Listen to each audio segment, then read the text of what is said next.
unwavering resolve and ironclad leadership make a prime example of what it takes to be a commissar in the Warhammer universe. And in Rogue Trader, that is no different. Greetings, mortals, it is I, Remortis.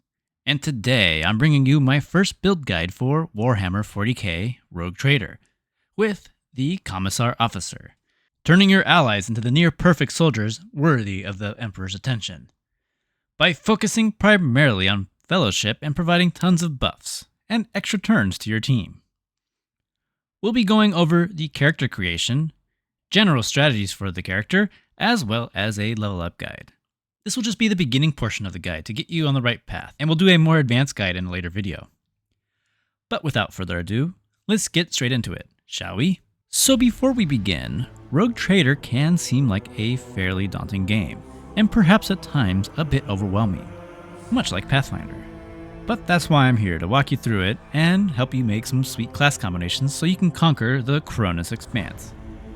With this particular build, we'll be investing primarily in our Fellowship stat, which is essentially Charisma.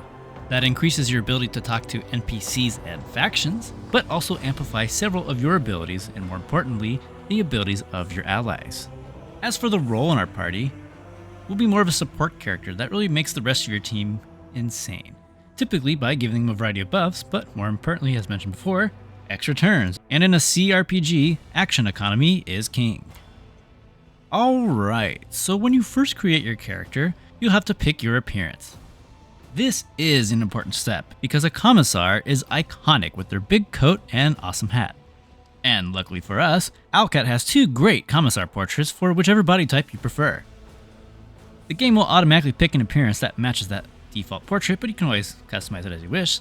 Just be sure you pick the voice you prefer. I really feel the bold male and bold female voice to be very fitting for this class.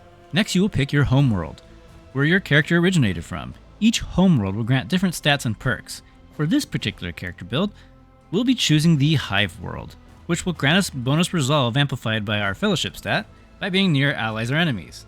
However, if we are alone, they'll be penalized. Resolve is a sweet stat to have that will help you generate more momentum per kill, which in turn will let you use your heroic act abilities, which are essentially ultimate skills. While we won't be killing too many things on our own with this build, there are skills that we can acquire that transfers our resolves to others. More on that later as well.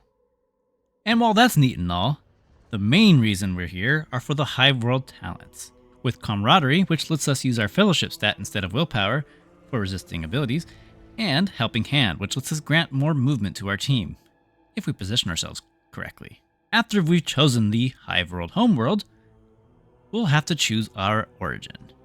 Obviously, we'll be choosing Commissar here, but I will note that the Noble makes a great choice for this build, as well as the Psyker too, but you'll have to have the right specializations and a different homeworld choice, since this build will have very low willpower. That'll be in another video, don't worry. But for this video, you can interchangeably use the Commissar with the Noble. So what does the Commissar provide?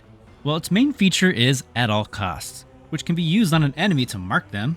If an ally kills the marked target, they will be granted an extra turn with the bonus action and movement points.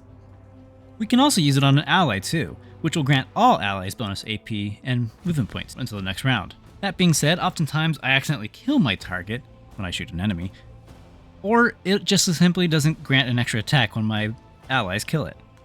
So more often than not, I tend to smack an ally to buff everyone instead. The Commissar also has some solid talents such as Forward to Glory, which can generate a good chunk of momentum, and Show Them Contempt, which is a very solid ability for free resolve. If your Commissar is next to an enemy, which could also make it possible to make a really good melee Commissar build, but that's not for this guide. That'll be it in a later video. Moving on, we select our Triumph and Darkest Hour, which seem to just be RP choices. I haven't encountered any repercussions for it just yet. And then after that, we will move on to our archetype. We'll be choosing Officer here, which lets us grant extra turns, but also lets us buff allies, starting with Voice of Command, which lets us weaponize our fellowship, so to speak, as it will grant an ally a huge bonus to all of their stats and will also enhance other buffs we cast on them, such as the first buff we get called Bring It Down, our main ability that grants extra turns. it causes your ally to make a turn immediately after you cast this. So just make sure you cast it after you cast your other buffs on them first. You'll also get bonus AP based on your fellowship,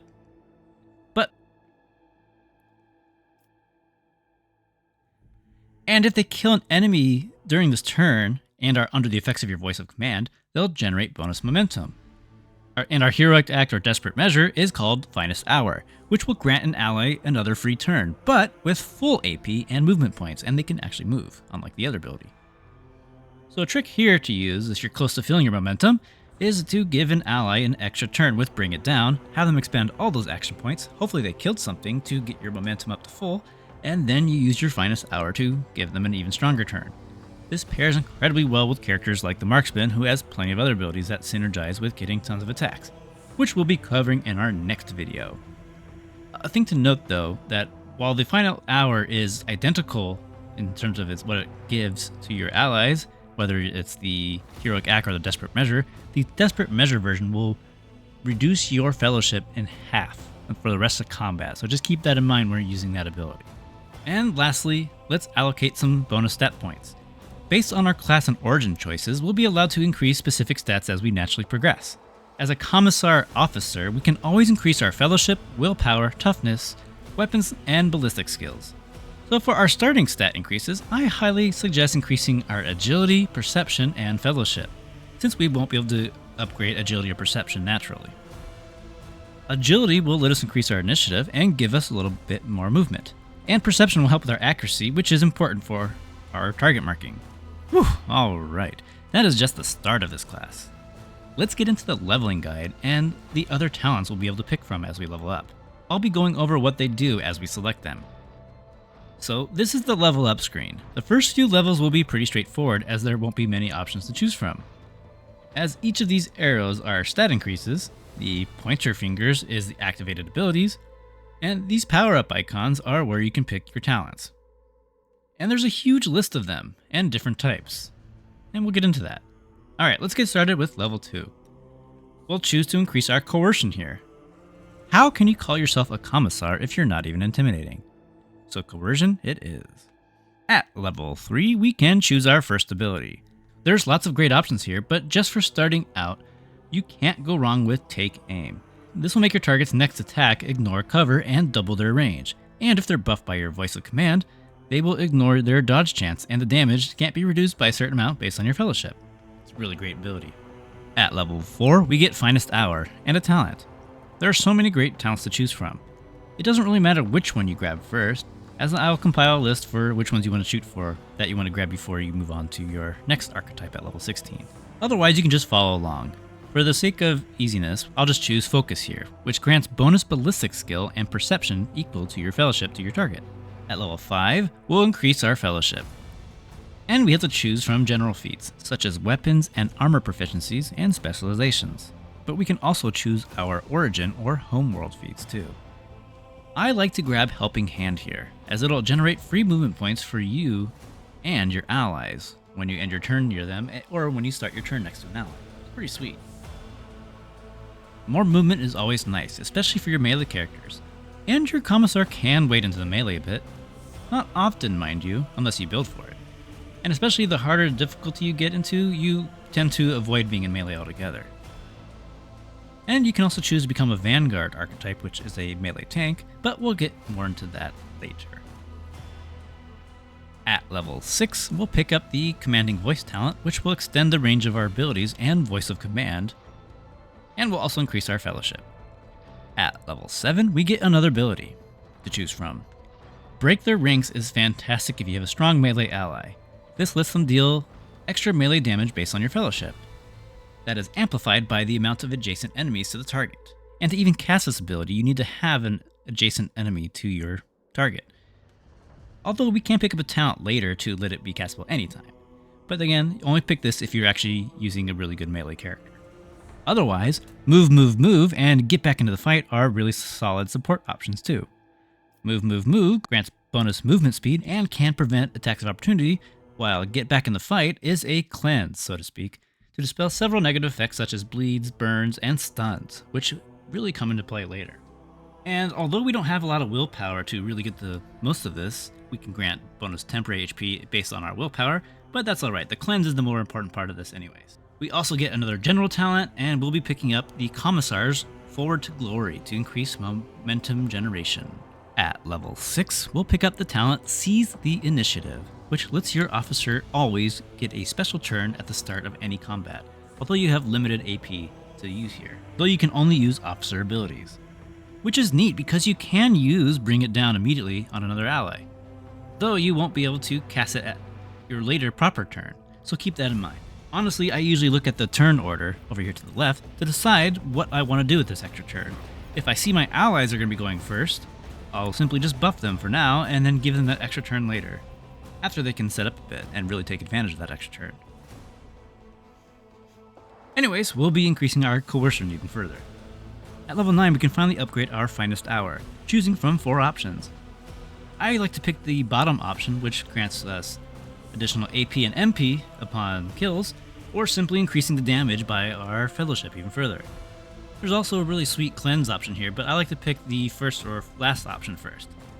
But again, for the sake of easiness, we'll just choose the bottom one for now. At level 10, we'll just increase our Imperium lore and our ballistic skill. At level 9, we grab Personal Oversight to increase resolve when we buff people. At level 12, we'll pick our other support ability we didn't grab before. So here we'll grab Move, Move, Move. And we'll also pick up Camaraderie now, as it will let us use our Fellowship instead of Willpower versus Psychic attacks. At level 13, we'll grab Physical Encouragement for even more bonus movement. Abelard will love you for all the bonus movement after all. And we'll continue improving our lore or our carouse. At level 14, we increase our ballistic skill or toughness.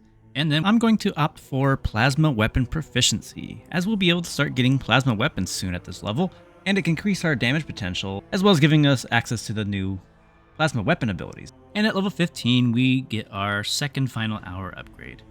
We chose the first or fourth option last time, and this time I'll pick up the cleanse, because at this point in the game is when things start to get a little bit more difficult and conditions are a lot more prevalent, especially burning and stun, so this is a pretty sweet thing to have. And that's what we have for the leveling build. Let's see the build in action. I'll showcase a few fights that were challenging, but aren't spoilers either.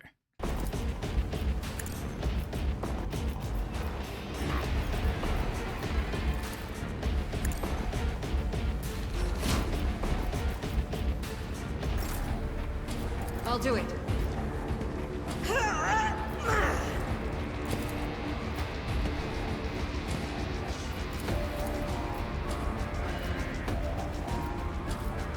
Faith without deeds is worthless. Someone like you! As the Emperor commands, I act.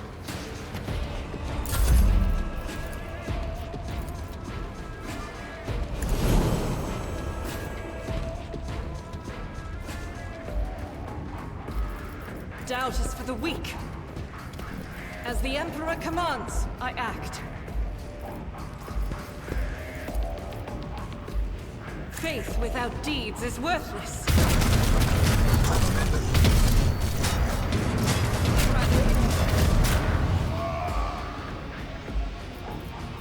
Power resides in the will of the righteous.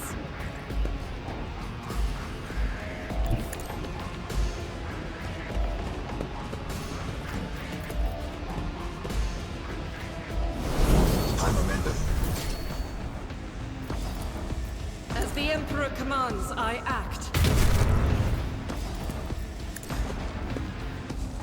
Strike is a prayer.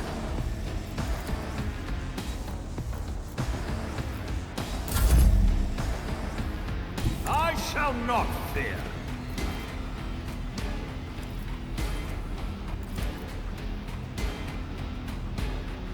I'll bring glory to my bloodline. The enemies of the Emperor will be undone!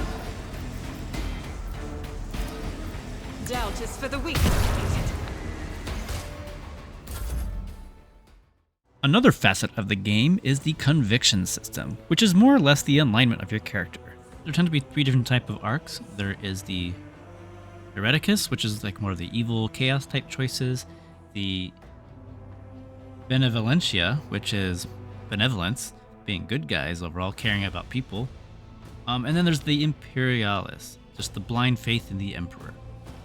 Which is more neutral, but again, it's a lot more zealous. And each of them have associated skills and even items with it. In particular, there's some items that you get pretty early in the game that will benefit your character based on your benevolentia and your fellowship bonus, such as this helmet right here, which will grant us bonus armor based on our fellowship.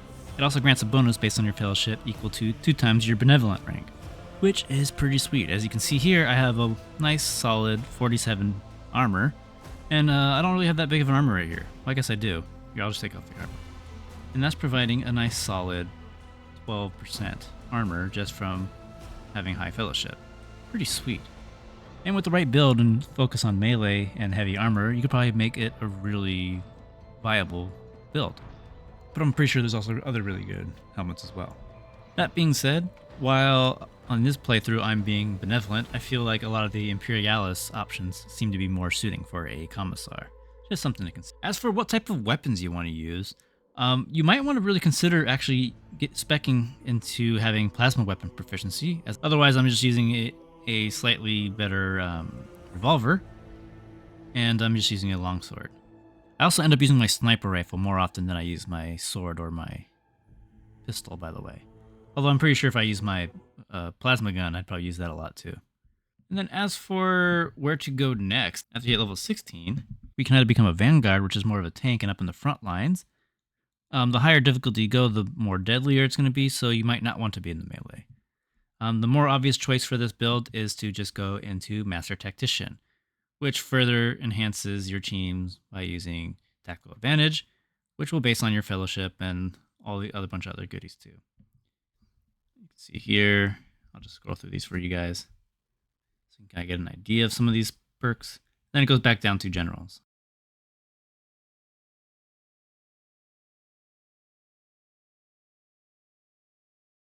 Now, if you did end up missing some talents in this archetype or back when we're still an officer, once we finally get to Exemplar, we'll be able to get some talents from choices from the previous trees. Just something to consider there. So don't worry if you miss a certain feature early in the game.